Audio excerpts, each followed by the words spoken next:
Hello, good afternoon. Welcome to Brookings, India. My name is Constantino Xavier. I'm a fellow here in the Foreign Policy and Security Program.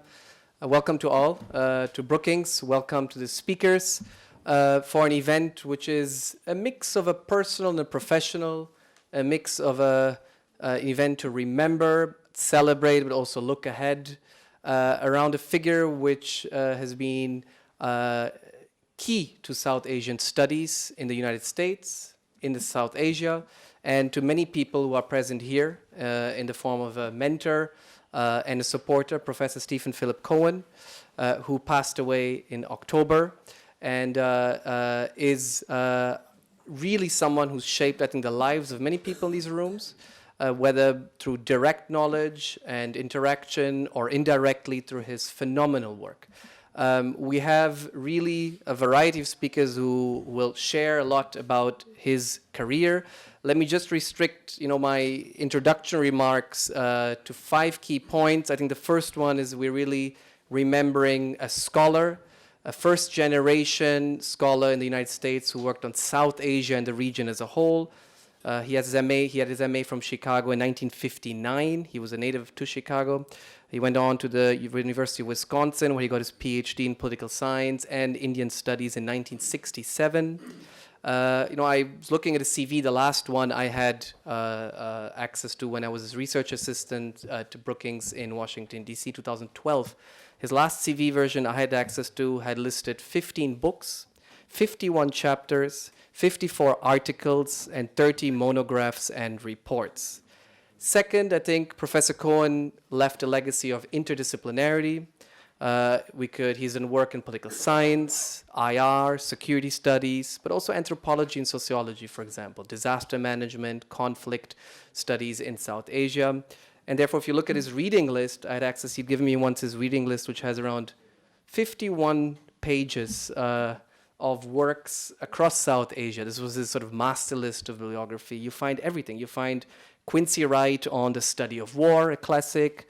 You find Professor Mooney's Pangs of Proximity on India-Sri Lanka relations. He had this whole theory about paired minority conflict in Sri Lanka, which he adopted, I'm sure also influenced by your own work. And Hutton's Caste in India, for example, the importance of tribes in the Northwest Frontier Province. So it was really very comprehensive scholar across disciplines. Third, I think he really embodied the importance of field work and area studies. He lived both in India and Pakistan. I remember stories of being on airplanes manned by Soviet pilots in Ladakh in the 1960s and how they slammed the door on him and saying American, American, and to take off to Srinagar. He was also instrumental in working out, I think, a more expanded program of the Ford Foundation here in Delhi in the 1990s. He was also an institution builder. His arms control, disarmament, and international security program at the University of Illinois was very important, I think, to cultivate and create an interdisciplinary debate and among Americans, Pakistanis, Indians on a variety of security issues in South Asia. He was also instrumental to set up the Regional Center for Strategic Studies, for example, in Colombo, Sri Lanka, beyond India and Pakistan. And finally, as a think tanker, if you want, as a senior fellow at the Brookings Institution in Washington, D.C. Professor Cohen was also a practitioner. He served in the State Department's policy planning staff in Washington between 1987-89, a critical period for the U.S. role in Afghanistan, Pakistan, and India. And finally, most importantly, maybe, I think also reflected in the composition of the panel we have here today, he was really a mentor to a variety of people, a colleague to many people, whether in his academic avatar at the university or in his think tank personality at Brookings. He mentored generations of PhD students, research assistants, and a variety of other students and professionals on South Asia. So what we'll do today, and I'll end here, is I'll just a quick note on the structure. We'll have an opening address by Ambassador Sashanka Menon, who's a distinguished fellow here at Brookings, India, to speak a bit about the importance of scholar practitioners and also the type of scholarship I think Professor Cohen got us used to. Not the typical political science, quantitative analysis, but I think a bit of the area studies and ethnographer and the importance of that to current and future scholarship. And then we'll have a panel moderated by Dr. Tanvi Madan.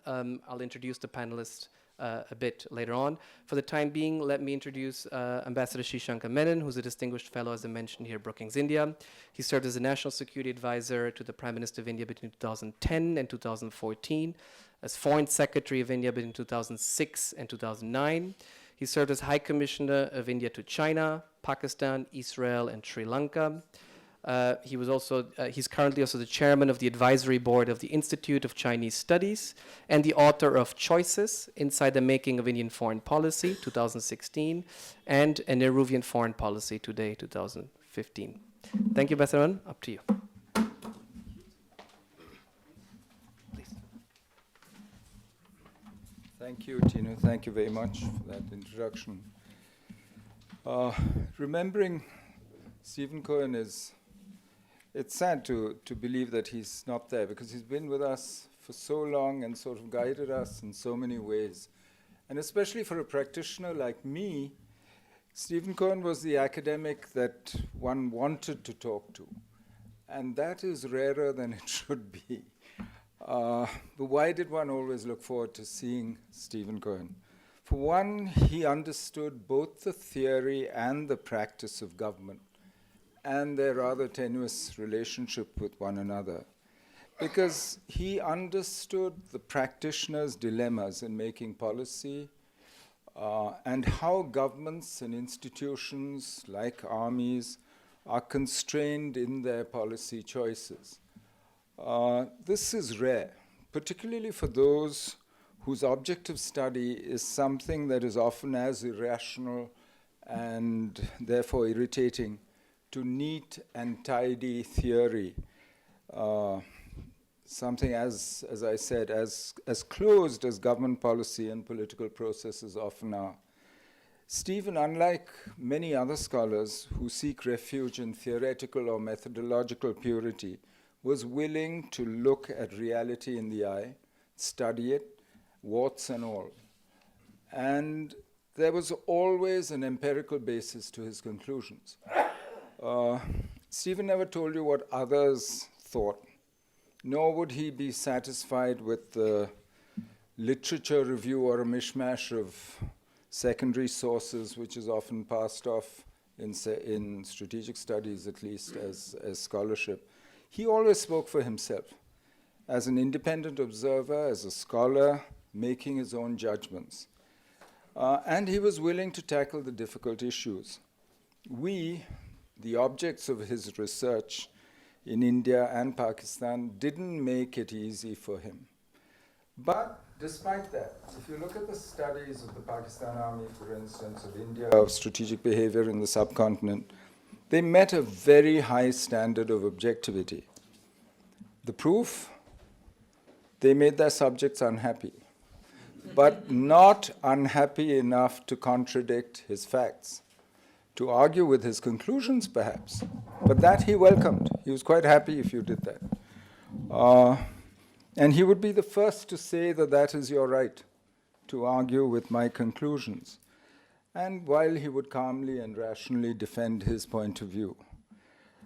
And he was also, and this is again rare, open to persuasion. I mean, like, as Keynes said, you know, when the facts change, I change my mind. What do you do? But Stephen was also open to persuasion. He was ready, and his thinking did evolve over time, and I'm sure that the panel will later speak to this. For me, he is an example of what an engaged scholar of public policy should aim at. Firm grounding in theory, alongside an equally firm understanding of reality, and an ability to see the connections between the two. But I would like also to make another point. Many of you have heard me venting before on my bugbear, why I think it's sad and counterproductive that liberal arts or humanities call themselves social sciences and try to imitate the pure sciences in method and presentation, because there's a reason why history, politics, geography, psychology, economics are liberal arts and humanities. They deal with people and their behavior in all their glorious variety, with all the vagaries and the unpredictability that involves. Social science, to me, is an oxymoron. But by trying to ape the sciences, such as data-driven political science, for instance, which is basically politics, we are in the humanities losing touch with reality, but more important, we're losing our audience and therefore diminishing our impact. Which brings me back to Stephen. What explains the extraordinary impact that his work and his thinking had, even though he could never be accused of following academic fashion or of studying topics that had grabbed the headlines? Thinking back on his life, I thought of how decent he was, of how he did not let disappointment color his outlook, and of the great number of students and scholars he mentored and helped. And I realized something that should have been clear to me earlier.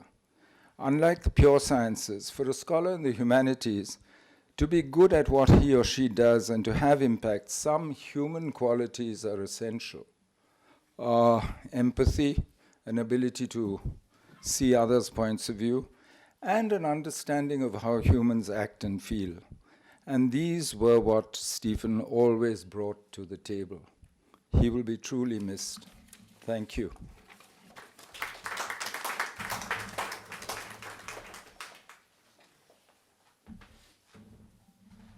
Thank you so much, Ambassador Menon. I think a really nice overview of how we looked at him and how he looked at us in many ways. On that note of the human quality and the family, let me read out from his Stephen Cohen of his CV. This is an April 2012 version of his own CV. It lists under personal his wife, Roberta Cohen, and then children by name in his CV, Edward, Jeffrey, Peter, Benjamin, Tamara, Susan, 6 kids, and then in parentheses, 8 grandchildren. So this shows, I think, someone who in academia also transpired in his CV only this family dimension. But most importantly, I think many of people here in the room met him in his Watergate building, were hosted by him. I'm remembering Professor Kanti Bajpayee's recent piece where he also looks back and mentions, he remembers how he would share his furniture, his books. Many people came out saying that you would meet him and you would always leave with some books under your arm because you'd give them away in the last 10, 20 years. And the food and the various meetings with that larger family, which he was part of. And I think the family spirit he transpired and passed on to many of us in his career. So let me now introduce the panel for the ensuing discussion. We have as a moderator Dr. Tanvi Madan, who's the director of the India project at the Brookings Institution in Washington, D.C., a senior fellow in the Project on International Order and Strategy in the Foreign Policy Program. Her work explores Indian foreign policy, focusing in particular on India's relations with China and the United States. Her new publication, coming up very soon, amazing book called Fateful Triangle, How China Shapes U.S.-India Relations During the Cold War, is expected to be released in February, very soon. Then the 4 panelists we have, which I think all of them, Tanvi, you also worked as a research assistant to Professor Cohen, myself included, but I think all other people represent various stages and various dimensions to Steve Cohen's and mentorship. We have Dr. Svarna Rajagopalan. She's a founder and managing trustee for the Prajna Trust, based in Chennai, a nonprofit organization which undertakes research, public education, and networking on issues related to peace, justice, and security, focus on gender in particular. She's a postdoctoral fellow at Michigan State University, and her research interests include, very long time, but very meaningful because she was also a former student to Professor Steve Cohen, actually a PhD from his program. But her research interests include nationalism and ethnic conflict, state formation, security concerns, and she's also authored books including Peace Accords in the Northeast of India, Journey of Milestones, and State and Nation in South Asia. And actually in 2006, a Festschrift for Professor Steve Cohen with all except one of his PhD students, I think, with a very nice book, which I also recommend. We have Dr. Anit Mukherjee with us. He's a non-resident fellow at Brookings, India here, and an assistant professor in the South Asia program at the Rajaratnam School of International Studies, Nanyang Technological University in Singapore. He was also a research fellow at the IDSA here in New Delhi. He has authored books like he has authored several books, including most recently and most presently, The Absent Dialogue, Politicians, Bureaucrats, and the Military in India, which is also about to be launched here in Delhi. And Anit, you also worked very closely as a research assistant as a colleague to Steve Cohen at Brookings. We have Professor C. Raja Mohan with us, Director of the Institute of South Asian Studies, National University of Singapore. He was founding director of Carnegie India, taught at the South Asian Studies Center at JNU, from where he has a PhD, and at the Rajaratnam School of International Studies, also Nanyang Technological University in Singapore. He's authored several books, chapters, including Modi's World, Expanding India's Sphere of Influence, and Enhancing India-ASEAN Connectivity. And Dr. Rajamohan also, I think, probably knows Steve from what year? 80s. I remember Steve telling me stories about you working at IDSA with K. Subramaniam, actually, initially. Finally, I don't know if Shekhar Gupta has joined us. Not yet. He's here? No, not yet. On his way. But let me introduce him because he is hoped to join us very soon. Founder and editor-in-chief of The Print. Previously editor-in-chief of the Indian Express, elected as the president of the Editors Guild of India in 2018, also awarded the Padma Bhushan for his contribution to journalism in India, was conferred the Vienna-based International Press Institute's Award for Outstanding Journalism in the Public Interest 3 times. He's the author of Walk the Talk, Decoding Politicians, and Anticipating India. He also hosted Steve Cohen, I think, in some of the Walk the Talks most recently. Tanvi, may I invite the whole panel then to join and have the panel discussion. A round of applause, please, for the panel.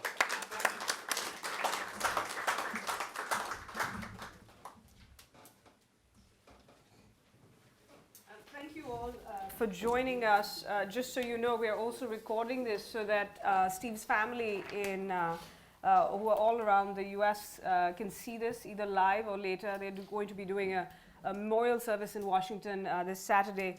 But I know the family, and particularly his wife, Bobby, who many of us know, would like to kind of hear your thoughts, but also the thoughts of the panel, and of course, Ambassador Menon. People on this panel knew Steve, as Tino said, in different roles at different times. And what we're going to do is talk a little bit about how we knew him as a person, but also as a scholar, as a mentor, as a colleague, in my case, at one point, a boss as well. And talk about his contribution to the fields that various of us work in, but also the way ahead, because Steve is always thinking about what lies ahead, hence his interest in policy as well. And he did think that you could have an impact, but he didn't spend a lot of time, as people do these days, kind of trying to theorize about it, but he would just do. I knew Steve, actually, I was a grand student of Steve. He loved that term. Before I ever worked with him, I was a grad student thanks to Swarna, who I took a class with her, and that's how you became a grad student of Steve, because you studied with one of his students. And I think this is something that you do realize over time with somebody like Steve Cohen, just kind of the gurukul, as I like to call it, that he created over time. And he was a guru in a true sense of the word, but not just that, as I said, a mentor, a scholar, also kind of a very proud family man, and would bring you into his family as well. And so you did get to know him in that aspect. And some of the people have written about also how he enjoyed kind of life, drove fast cars. He used to have a bright red car that would kind of come in, but also just in general enjoyed talking about politics, explained how he understood Indian politics because he understood Chicago politics. I then worked with him as a research assistant. I always joked that I was foisted upon him because I was hired by somebody else, and they said when I joined, could you also, maybe help Steve Cohen out? And here I was saying, oh, Steve Cohen, this is really exciting. And I met with him, and I kind of apologized, saying I'm being foisted upon you. But he never made me feel that way, and the rest, as they say, is history. And I always say, as much as I'm not quite a social scientist, but do think about, rationalism, that there is something to be said about fate. So with that, I'm going to ask kind of each of our panelists how they knew Steve, how long they knew, in what capacities, and maybe start with Swarna, because he was proudest of his students. Swarna, how did you know Steve, for how long, in what capacities? I think a lot of us who follow international relations in this region from the time we're in school and college first knew of him through bylines or interviews, or actually pejorative allusions, Steve Cohen and people, Americans like that. So when I applied to the University of Illinois, I didn't think I would get in, and this is something my family can never forget because of other reasons, but on March 2nd, 1992, I got this call out of the blue. Everyone had gone to bed and the phone rang, and I answered, and he said, "I'm Steve Cohen. Is that Swarna Rajagopal? And I'm calling to offer you a fellowship." You know, it could have been a prank call, and I didn't write any notes for this, so this is just... So in a sense, in that most magical sense, some of us are lucky enough that we meet teachers who change our lives. And I met several, and he was one of them, and that was a moment where many things changed for me, because I think the hallmark of having Steve as a teacher for me, and I actually still call him Professor Cohen. Professor Cohen as a teacher was actually the confidence that he reposed in students. There were 3 gifts that he gave very generously. He was a very secure person, so he set you free. You could follow your instinct, follow your questions, follow your theories, and there were never any rules about what was the appropriate subject for your research or the appropriate way to do it. The second was just generosity with, I think everyone's talked about food and time, but just a generosity of spirit, I think, that allowed him to come in somewhere and point to you in the middle of a speech and say, "My student is sitting there." We've all been students, so you know what that does for someone who is still trying to build a sense of professional self-esteem. And I think also that he was a Renaissance person. You know, everything was interesting to him. They would, middle of my dissertation, would come in and say, "You know, you should really be studying the history of rickshaws." And you think, okay, but I want to discuss my literature review on ethnicity. And the sense of play that went along with everything, every conversation you had, he was extremely, deathly serious about his work. And that comes through in the quality that you talk about. But the fact that you don't have to take yourself seriously and be pompous and imagine that there is only one way to do things, these are gifts that, and I'm not really talking about how I knew him, I know, but in a sense, as I think about him, and you know, we're here remembering him, which is something one does every day with teachers, I think some of the things that stand out for me are really these qualities. And I really do think people think of him in various ways, and I always think of him because half my bookshelf at work is thanks to Steve. As Tino said, everybody went into his office and came out with a book. In my case, the ones that stand out are the original set of China-India white papers that he got from back in the 60s, but also Mao's Little Red Book that he had kind of an early edition of.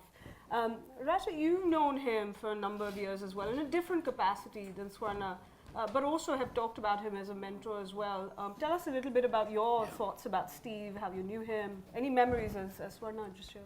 So I used to be in IDSA in the early 80s, and he used to be a regular visitor.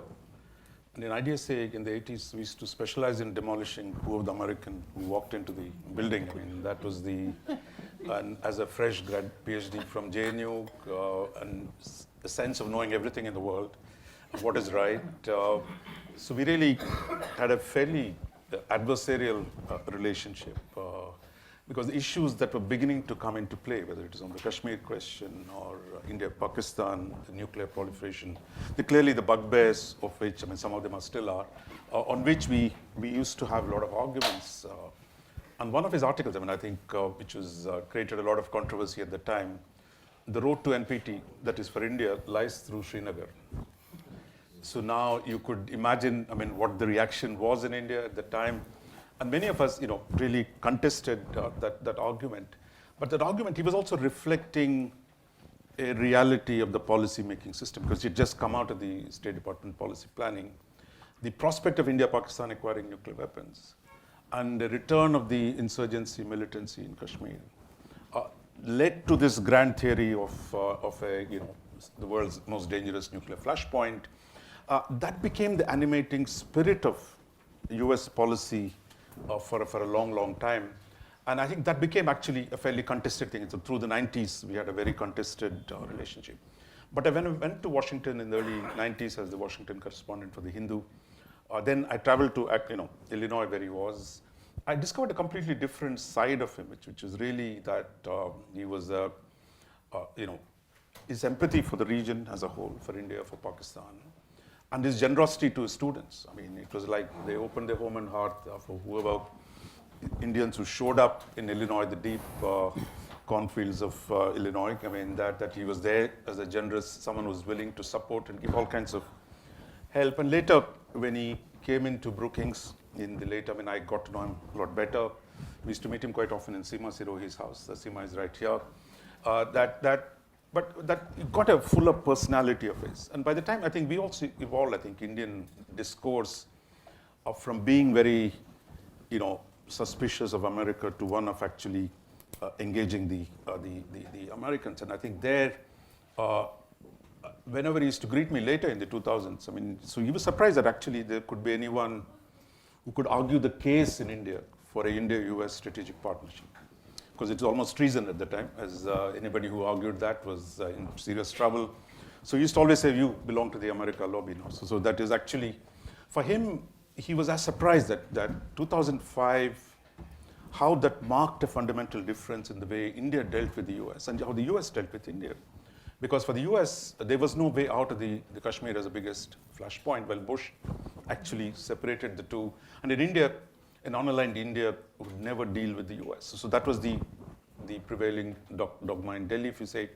And I think that we broke through that in 2005. He was very happy that Indians were learning to play Washington.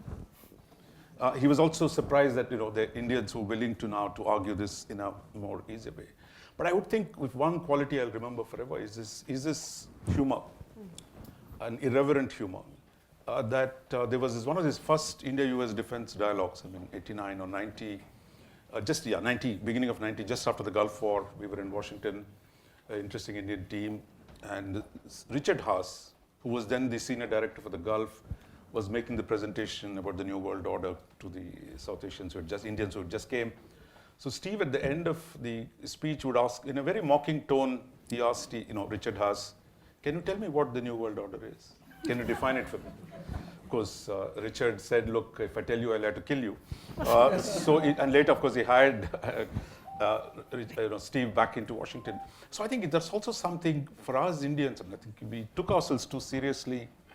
There was no sense of humor, that the political correctness, the seriousness, and lack of any sense of irony or of, you can do these things easily. It doesn't have to be absolute, some kind of a definitive, fundamental, ideological purity in the way you deal with outsiders. And I think that is great contribution, I would think, is really to make Indians a little more relaxed, understand how the US works, and tell the Americans how to see through the prickliness of the Indian elite. I think a lot has changed, some of it remains. So I would say that was a great contribution. And along with his humor, he'd use it also to be a really good translator for an American audience. And I remember I worked with him on his Idea of Pakistan book, and one of the themes he talks about is the dominance of Punjabis in the Pakistani establishment. So he had to explain Punjabis, and I'm Punjabi.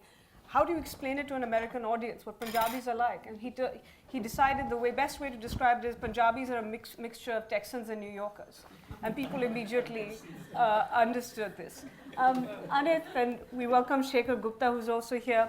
Shekhar, we're talking about how each of us knew Steve and how he kind of, on a personal level, kind of how he touched our lives and those of others. And Anit, I'll go to you, and then Shekhar. I know you partly because you were Steve's student, but also had worked with him.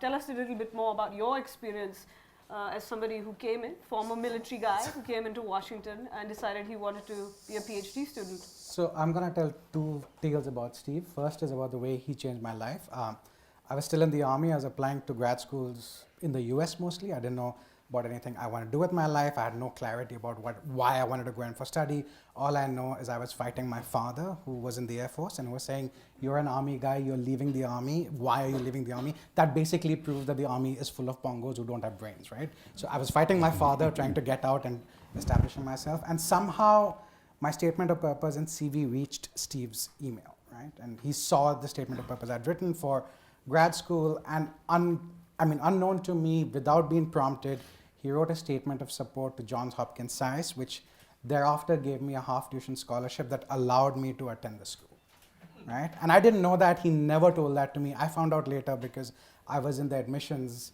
team at Johns Hopkins, and then I found out this backstory, right? And it's to the greatness of the man that he never ever told this to me, even though we worked so closely, right? And so that was like the way he changed my life. And among the sad part I have is I could never physically hand over my book, which owes a lot to him, right? Which builds on his work, which is inspired by his work. I was his RA, I was a student, so that was a big sad story.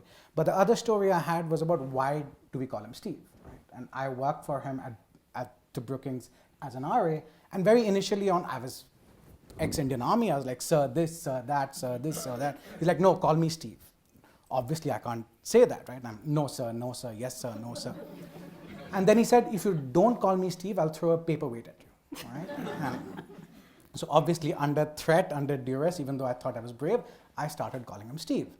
And after a couple of weeks or months, I got the insight of why he insisted that I call him Steve.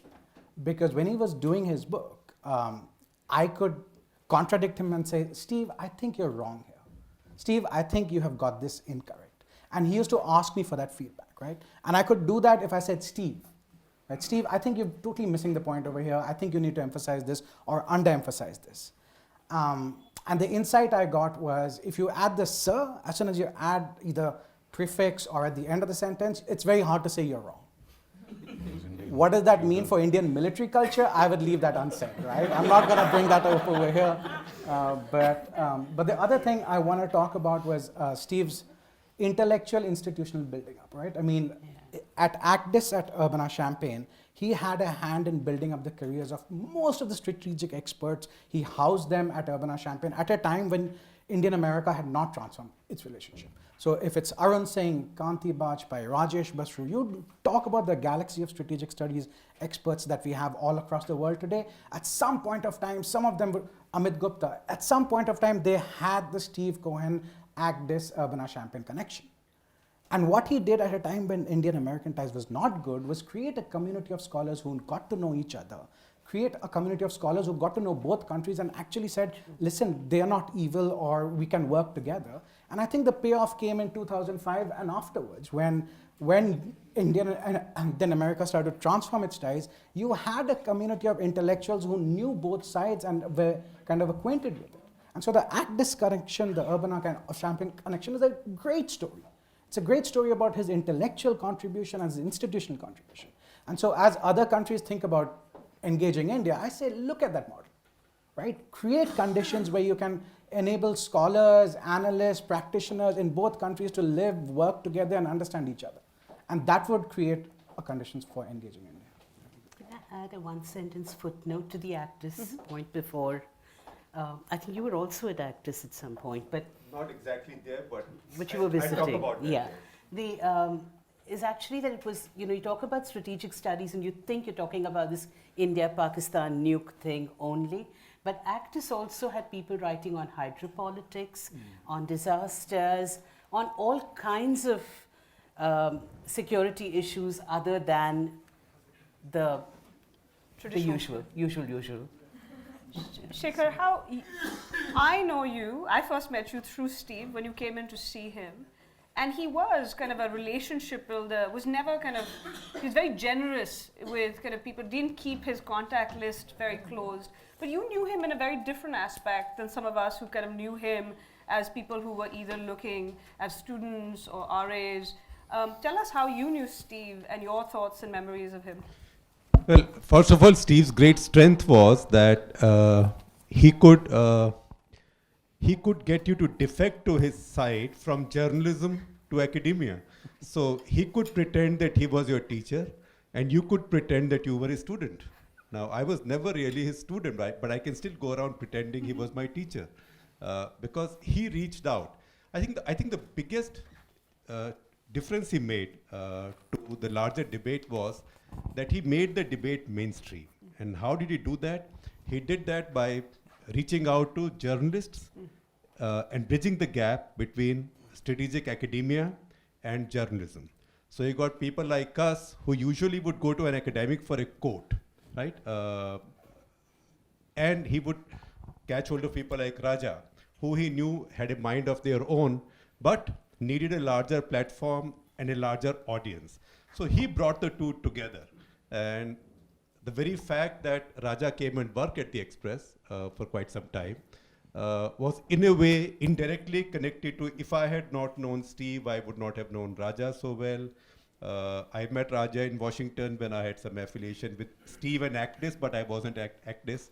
I had got the Lax Journalism Award that year, and he said, oh, you got this award, $10,000. Where will you spend it? Come to the US, and I'll give you some more money. So that's how it happened. And he just let me do whatever. And he never checked with us, people like us, what our degrees were. He never bothered about the fact that I don't have a master's degree. It's just that every now and then he would pull my leg by calling me Dr. Gupta, right? I said, Dr. Gupta, where is your thesis? And yet, anytime I signed a recommendation to him, particularly if it was one of our reporters, he'd immediately accept them. And after a while, I said, Steve, I'm not signing anymore because you accept them and they don't come back. I think Sunil Das Gupta was the last. And after that, I threatened him. I said, if I sign any more and you don't make them come back, they can't be lost to Indian journalism. But so those were the very special qualities. I think he was the first one who bridged this gap. The other thing that we don't acknowledge sufficiently is how he bridged the gap between Indians and Pakistanis. Because Indians, Pakistanis worked in the same places, they didn't change. None of them became a jholawala. See, unlike the usual track two where people gifted each other video cassettes or tapes or some stuff, not secret, but of Sufi music or Indian classical music, etc., to say that everything is fine. What is called as the Mombatti or candlelight gang. He let you be an Indian, he let you be a Pakistani. And that allowed a debate to build. And that allowed people-to-people contacts to build. So someone like Parvez Hudbhoy, forget Indian academia, larger Indian public debate would never have known who Parvez Hudbhoy is or Parvez Iqbal Cheema. These are people, and among younger people, Ijaz Haider, for example, these are all people who worked around Steve, and he introduced them to Indian debate just as he introduced us to the Pakistani debate. And Raja, you and now, you are much younger people, right? I mean, when I say, I'm not pointing out at you and only at Raja because Raja is my vintage, right? And I don't have Steve's gift to sort of level with, I run a very young newsroom, but Steve had a very special gift there. And everything about Steve was some of the same irreverence. I do remember once I was in Washington and he came to pick me up and he said, so Dr. Gupta, here is my Ford. So I said, Ford? It was a Toyota Camry. So I said, Steve, it's a Toyota Camry. Yeah, I bought it from Ford money.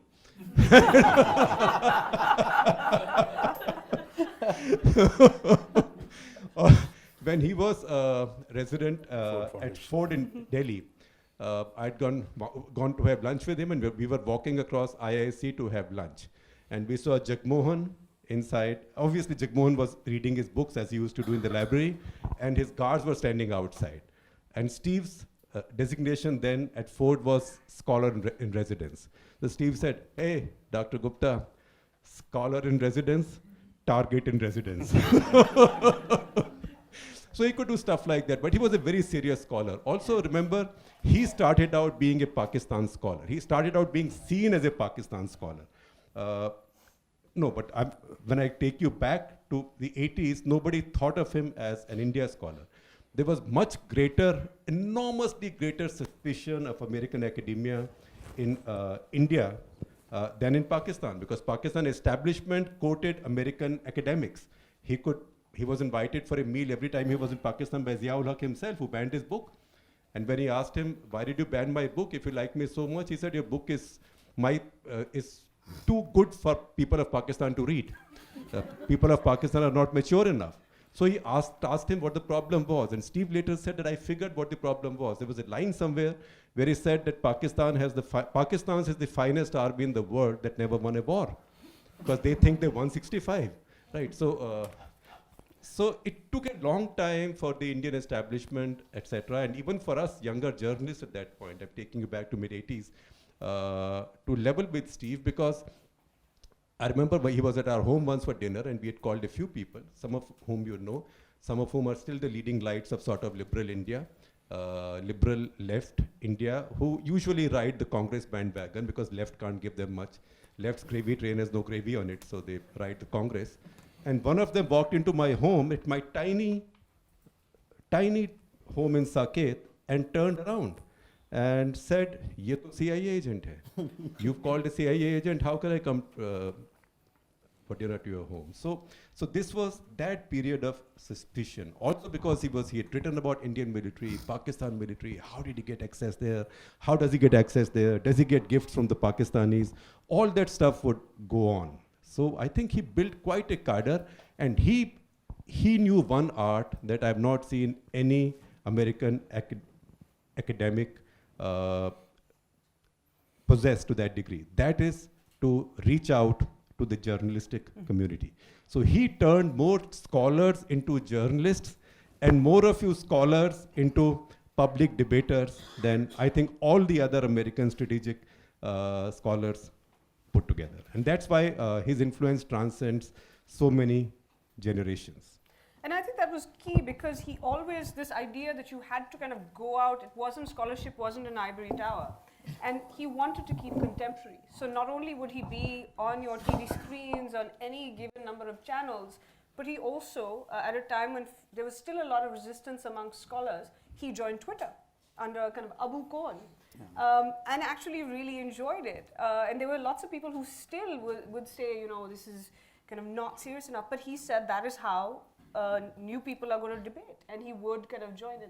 Anit, you wanted to jump in? Shaker's point, Sarji, I had actually got a slide prepared on Steve's intellectual contribution. And so I did a Google Scholar count of his hits. And I have taken the liberty to actually put it out there.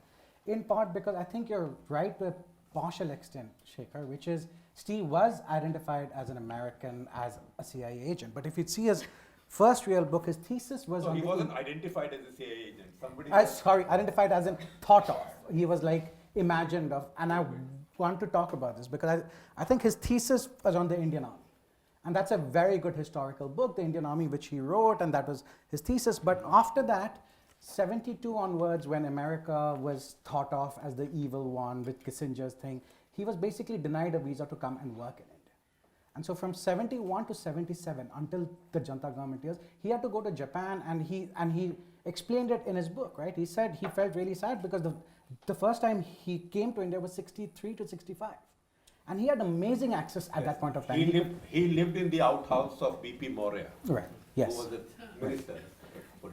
In the mid-60s, he came to India and he had amazing access. He could go to army cantonments, he could meet everybody, and he has actually got those interview notes, which are a gold mine, right? So he interviewed B.M. Call, he interviewed Krishna Menon, and they're like really good interview sources. And India was really open then. 70s, it closed up, and I think we lost a generation of American scholars working on India at that point of time. Then they started opening up again.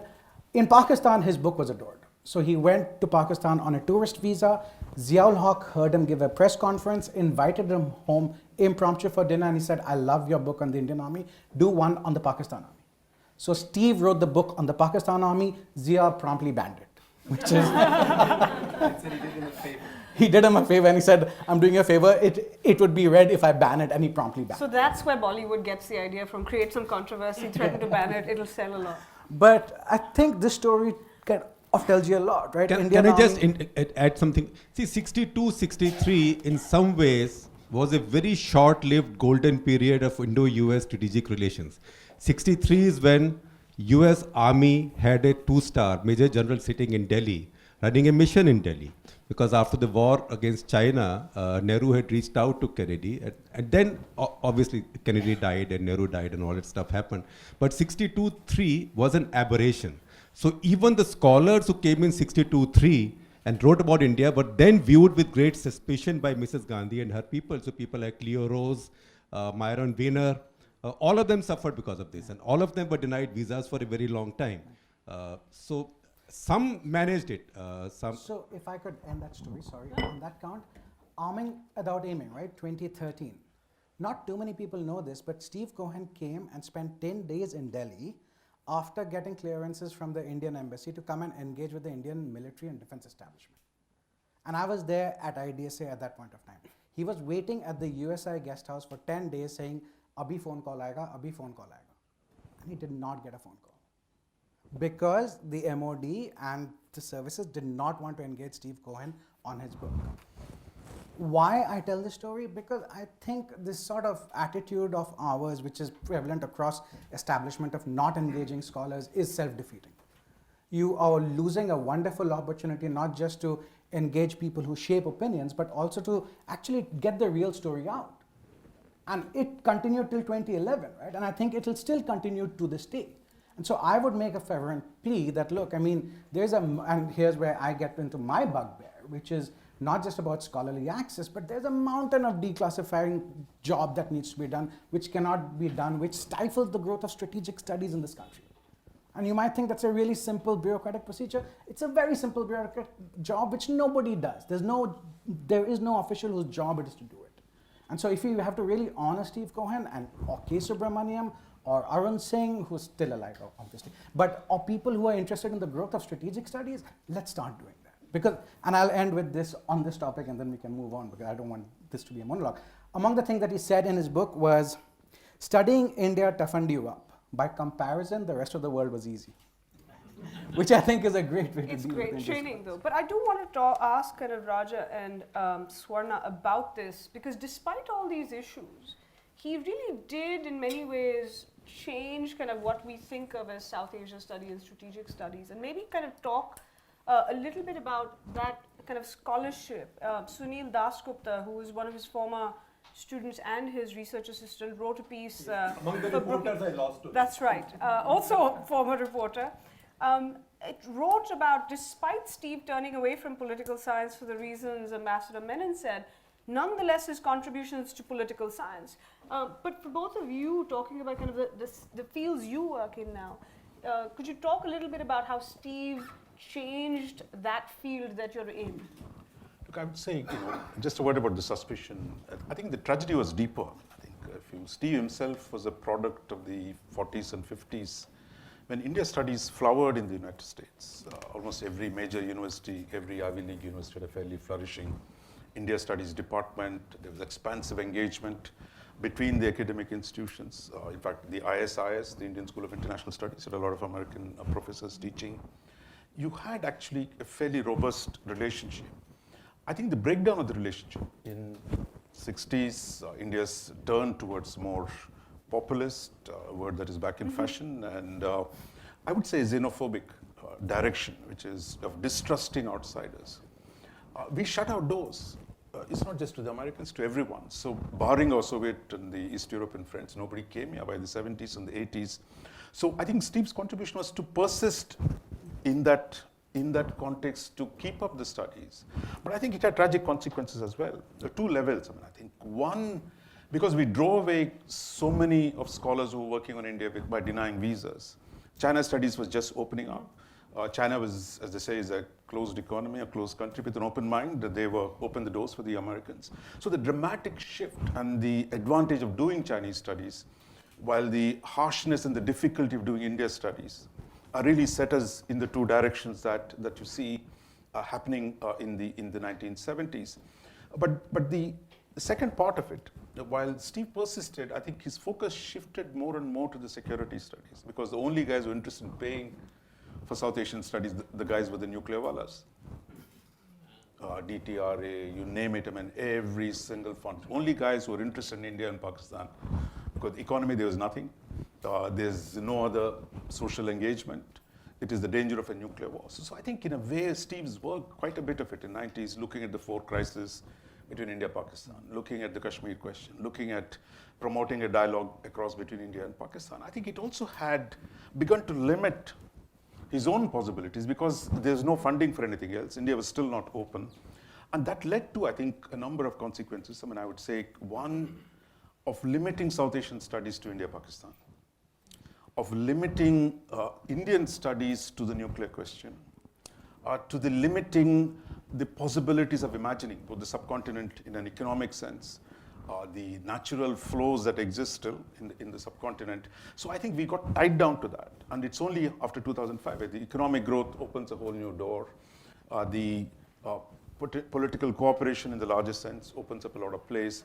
But I think Steve, who was a product of the 50s in the US, was, I think, constrained severely, like most of his cohort was in the 80s until well into the 90s and even later, where the access to the Indian system was limited. So I would say his persistence, therefore, was critical.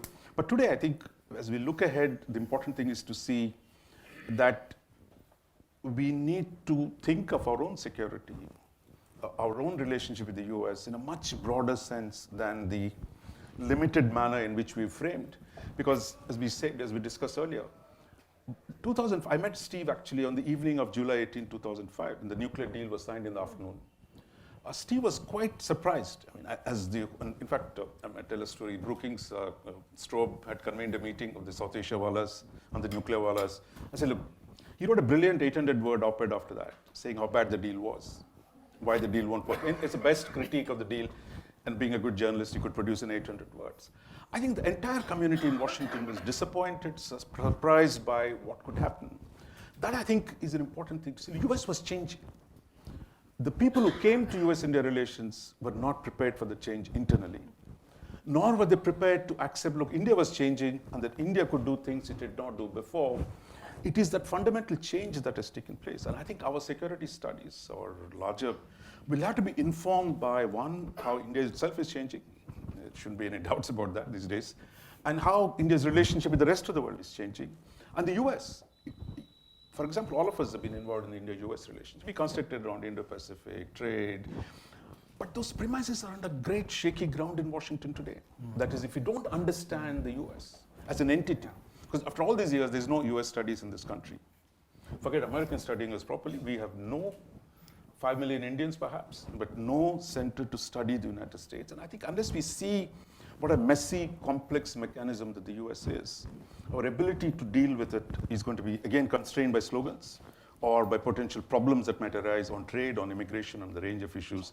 But as Steve would have said, look, keep an open mind, persist, and engage with societies that are beginning to change. Swarna? I want to go back to something that Ambassador Menon said. You talked about humanities. And I think one of the hallmarks of Professor Cohen's scholarship was actually that he was a historian at heart. I think his earlier degrees were in history. His first publication, you know, that list of publications is sort of a one-track mind list. But his first publication was on ruler-priest relations in Indian literature. And then he went on in the 70s. He was in Andhra at the time of the cyclone. He did a book with his graduate student, which was one of the earliest books on disaster studies. And then later on, when we came in, and I was part of the security technology arms control workshop he did in 1993. There were a series of them that happened annually for a while after that. So then there was a set that began in 96 in Kandy. So, and I happened to be part of both. But at the very first one, it was centered around nuclear issues. It was essentially about non-proliferation. And there were Indians, Pakistanis, Chinese. There was one person from Nepal and one from Sri Lanka. And in the evening, there would entirely accidentally be a group of women that got together in one of the rooms. We would chat, sing, share. And one of the themes that we would come back to was that nothing that was being said in the day was reminiscent or remotely resembled our own everyday realities.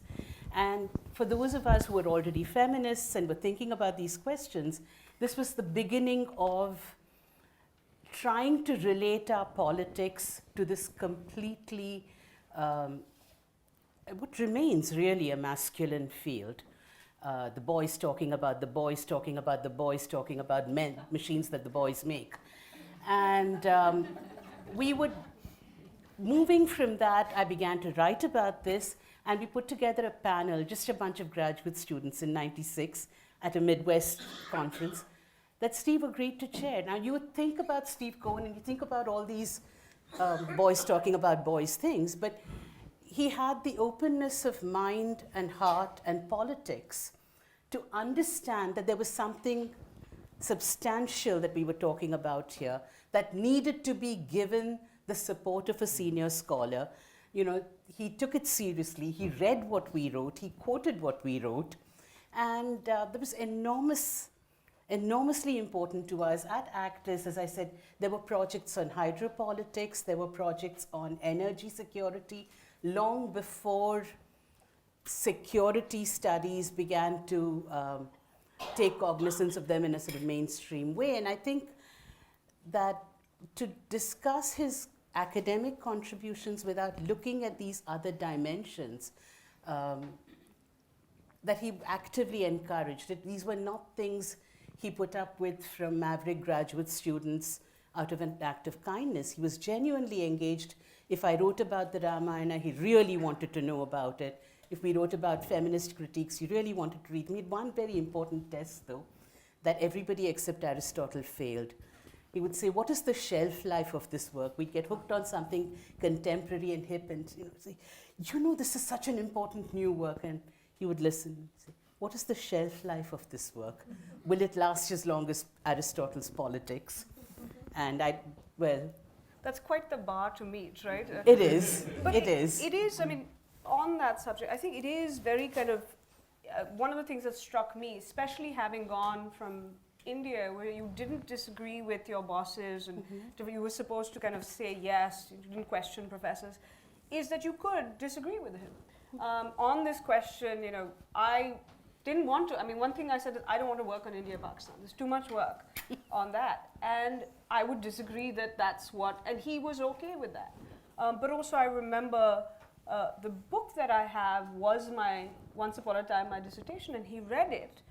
And it's really about how too much attention has been paid to US, India, Pakistan. We should look at US, India, China. He reads the whole book and he says, there's not enough Pakistan in it. And I said, Steve, that's the point. And he was very open about it. And it didn't really, I think, and that's, I think, a lesson moving forward for those of us who now have mentees, which is, it is okay to disagree and encourage difference and disagreement and healthy kind of argument, which he was always up for. Shekhar, one of the things in the kind of the spirit of Steve, and I'm going to ask each one of you, is as we look ahead, because he used to look ahead, what's next? Is it, yes, history, looking back, the importance of that, but what's next, and are there lessons that we can learn from his work or the way he kind of approached life or scholarship or working with others that you would take away and you would say we need to kind of think about the way ahead, the Steve way? One about his own adaptability, how he adapted to the changing situations in India, because 60s was a tough decade in India. I am a child of the 60s, so 4 wars, 5 separatist movements, death of Nehru, death of Shastri, famines, PL 480. 60s was a very tough decade. So for an American academic to write, a pre-60s academic to write that out and to bounce right back, needed a lot of resilience. And he evolved over time from being a pure political scientist. He moved towards militaries and then strategic issues and then foreign policy issues. So that was his progression. The other thing personally and professionally that I saw about him was he was like, we say in cricket, somebody plays fast bowling with a lot of time. Say watch Rohit Sharma playing now. Lot of time, means a Mamul Haq. So he always seemed to have a lot of time. So one, he was very large-hearted. He never said no to a call or to meet anybody or to read something that you sent to him. But he always finished all his work. He always had more output and more efficiency than any of us. So it tells you that he was a brilliant manager of time. And what you said about disagreeing with you. I never worked as a scholar where I might have to agree or disagree with him. But I did find that he never meddled with anybody's views, except occasionally to challenge something to let you finesse it further, not to make you change it. So I think a lot of the teachers, mentors, they have a problem that when they argue with people who are junior to them or younger than them, they come across as bullies. Or at least people who work with them feel, they get the vibes that this is a bully, and then they pull back. With him, there was no need to do any of that. Anit? Thanks, great question. I think the history of his intellectual contribution remains to be written. I completely agree with your points right now, that was just focused on books and security, but he's done a vast, so I didn't even go down the route of journal articles, because I think he's 50 plus journal articles and everything from caste in the Indian Army, and he acknowledges that's a field that he wanted to look at, but because of data and access he couldn't do it. So perhaps that's one project that somebody who has time to do a PhD would look at, which is the intellectual biography of... Don't mention that paper now, The Untouchable Soldier, because if you did, it will be banned forthwith. We'll all read it. So I think, I think it's an interesting story to ask about Steve and even K. Subramaniam, right? I mean, both of them are like people who engaged with each other from the mid-60s onwards, differed with each other on a variety of issues, but kept a respectful disagreement. So I think you could, and the third thing I would say is where to move ahead is I think Steve Cohen played such an important role in some ways the intellectual engagement between the US and India, right? Creating the enabling conditions for that through ACDIS, through his workshops, through his students, through his mentorship of us. I think that's something that needs to be built on, whether you think of a Steve Cohen lectureship series based out of somewhere, or a chair, or a K. Subramaniam chair, which is actually building on people to look deeper into his work, because his work actually goes down deep in its history, right? And I think people look at his India book or his Pakistan book, but his work is much, much deeper on the Andhra Pradesh cyclone, for instance. It's very rich, it's really amazing, that needs serious scholarly attention. Yeah, three quick thoughts. I think one of the tragic legacies of the last 25 years is that, no disrespect for all of you who studied with Steve, all the Indian grad students who went to the US ended up studying India, South Asia, India, Pakistan. No. I can't think of, not many, maybe No, you are there. not all. Yeah, not many who actually studied the US. That one That's of the true. tragedies that's happened is because they were interested for it because of nuclear issue. And we ended up actually focusing on it so much that we didn't really, even today, I think there is very little investment in understanding the US. Well, you go back to Soviet Union or today China, the number of institutes devoted to the study of the US and the US engagement is so I think we need to do more. I think, and given the importance of this area, for us, we need to invest a lot more. And that's where I think whether Brookings or Carnegie or a whole lot of institutions that have come up, we're still not doing enough of understanding the US. And there's a danger. We need to break out of the Beltway in a way to see how a changing US will affect the world and affect us. The second is that Steve's work, if you take away the nuclear stuff, the crisis studies that he did, was also about deep historical work. As I said, there is one on Subhash Bose I ran into because he studied the Indian Army, the INA and the Subhash Bose, what Subhash Bose's role was. So I think we need to bring our history into the study of our foreign policy, our possibilities. There, I think there's been too much political science, as I agree with Ambassador Menon, and too little historical sensibility. For example, in Afghanistan, you can use the American model and the arguments.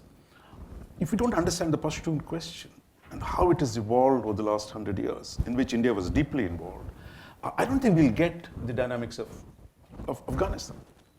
If you're looking at a critical issue in South Asia, that the centrality of history in understanding this is critical. And finally, partition. We've pretended all these days to study India, Pakistan as two states like Germany and France. And there are problems, nuclear weapons, 3 wars, 4.5, communal riots with nuclear weapons, whatever was called. Steve called it communal riots with tanks. But I think the legacy of partition, the bitter legacy of partition endures. And if we don't come to terms with it, and I think that's where some of the work Steve has done, we need to delve deeper back in how the bitter legacies of partition continue to haunt us today, in our current debates, in what we're doing today. We've overcome some, not all of them, in the resolution of the India-Bangladesh boundary dispute. That is just one of them. A whole host of problems that were left by dividing what was a single space into fragments, and the problems that it has left, that we as South Asians, Indians, I think we need to work with Pakistanis, Bangladeshis to look at this collectively. And I would say Steve's empathy for subcontinent, we won't be able to, we can only way of commemorating it is actually to go back to the basics, the formation of modern South Asia, and not just as Indians, that we must do in any case, but also Indians, Pakistanis, Bangladeshis, and Sri Lankans. I think that will produce new ways of thinking about our region, which would be a definitive contribution to Steve's legacy. Thanks. Mrs. Swarma. Professor Moni is here, and I met him first when I traveled to be the rapporteur at the inauguration of the Regional Center for Strategic Studies. And Professor Cohen's engagement with projects like that were actually beyond the whole confidence building India-Pakistan. The idea that there must be collaborative projects that need not even involve India and Pakistan, could be Bangladesh, Nepal, Bangladesh, Maldives, Burma, whatever. I think the fact that projects like that, initiatives like that, have somehow become unfashionable says something about the times that we have come to live in since the late 80s and early 90s, when I think there were a lot of creative ideas around the region. But thinking about Professor Cohen in the last few months, as we knew he was not well, I think the thing that stands out for me again and again is really his role as a teacher, and I use that in the simplest way possible. And I've reflected that I think great teachers teach you how to live, and great teachers grow people. We talk about banyan trees not allowing anything else to grow, but if you think of Professor Moni, Professor Cohen, and I'm not saying this because you're here, Professor Moni, but these are people whose students remember them over a lifetime. And now that we're talking about things to do to remember Professor Cohen and to continue or build on his legacy, more and more it seems to me we should be taking this field, which is esoteric. It's sort of, you have to be a part of the Delhi gang, you have to be a guy, you have to be a... No, I'm sorry, I say this over and over because I'm a Bombay kid. The first time I got a job and came to CPR and I went to Sapru House Library, someone sat at the table next to me and said, "Where did you come from?" and assumed I'd come from JNU, and I said, "I'm from Bombay University." And he said, "How did you get a job at CPR?" Now, really, 30 years later, we are still there. Hemant is here. He worked with me a few years ago, and he now works in Delhi. He came to Delhi as a PRS, as a LAMP fellow. But this journey for an Indian kid to come from even other Indian metros into a circle where you talk about these questions is just really difficult. And it shouldn't be, nor should the conversations be happening in Delhi. Really, what do you know?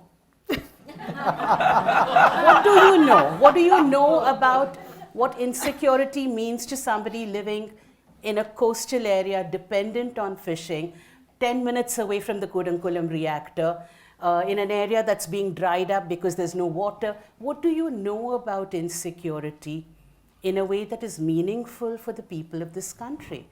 Unless you have this conversation happening in other places and other people coming in to join you here, it's going to be a dry, dying, makes me happy to be in this AC room kind of subject.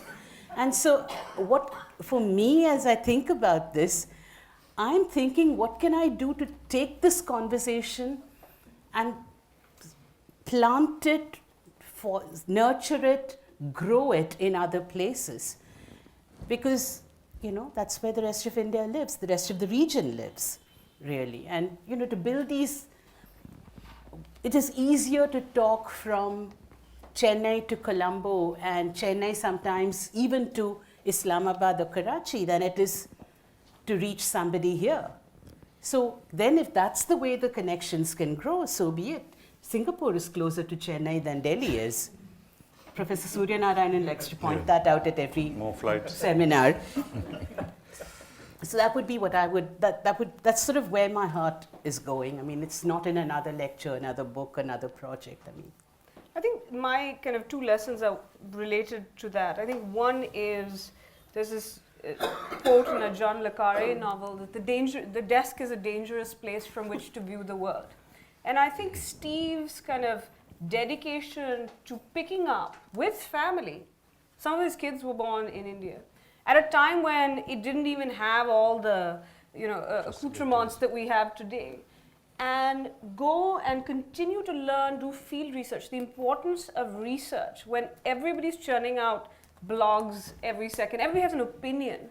Steve didn't write too many opinion pieces, but he did research and wrote analysis that has that shelf life. If you go into policymakers in the US, including young foreign service officers who've never been to it, the two books they have on their shelves are the India book, India Emerging Power, and the Idea of Pakistan book. Because that's kind of the base, they remain those kind of books. So that's the kind of work I think we should aspire to, which is there is value for that research and for going and spending time on the ground, talking to people, learning. I think the second is collegiality. I think all of us remember Steve Cohen so fondly, not just because he was a good scholar and he had impact, because I think you can say that about a number of people, even though it's not so widespread. He was just a really good human being. I think in some version, every kind of obituary or memory that I've heard of him has some version of the word generosity. And I think that as all of us think about our contributions, or the contributions we'd like to make, is not just to be good scholars or important kind of in terms of having policy impact, but to really kind of, what are you going to leave in terms of a legacy, what people say about you, and not just about your work. With that, I want to turn to the audience. If you have thoughts about Steve and would like to kind of express them, if you have questions for our panelists, please identify yourselves, not just for the audience here, but for those of us, for those of our audience, particularly Steve's family who will be watching later. I'll start with you, sir.